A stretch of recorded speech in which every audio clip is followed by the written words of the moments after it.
Bonsoir à tous les auditeurs et auditrices de vipradioonline.fr. Vous écoutez notre journal radio Le Débrief RVPB en podcast, l'essentiel de l'actualité de ce jeudi 3 juillet 2025. Football, sport, c'est officiel.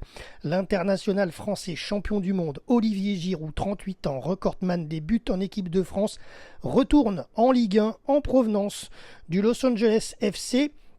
Rappelons qu'en 2012, il était à Montpellier, il avait été champion de France. Eh bien, il revient en France, il jouera à Lille avec le LOSC, avec un contrat d'1 an pour la prochaine saison qui commence en août.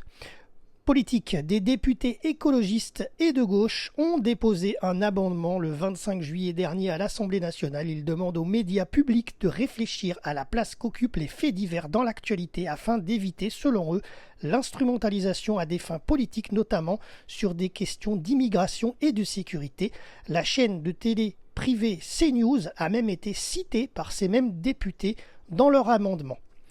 La grève des contrôleurs aériens a perturbé fortement le trafic en France ce jeudi 3 juillet et demain, vendredi 4 juillet. Ce mouvement social intervient à la veille des vacances scolaires de l'été. Pour demain, la DGAC, la Direction Générale de l'Aviation Civile, demande aux compagnies de réduire leurs vols de 50% pour l'aéroport de Nice, 40% pour les aéroports parisiens et Beauvais et 30% pour Lyon, Marseille, Montpellier et les aéroports de la Corse. Météo canicule. Elle est partie pour la majorité de la France qui ont viré au vert ou au jaune.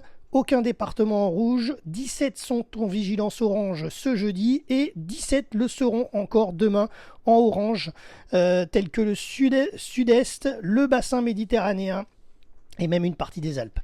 Automobile, on parle de Stellantis, encore une mauvaise nouvelle pour les propriétaires de ces automobiles. Le groupe rappelle 636 000 véhicules équipés de moteurs diesel 1,5 Blue HDI 1,5 litre en France pour problème de moteur, de casse moteur. Les modèles Peugeot, Citroën, Fiat, Opel et DS sont concernés.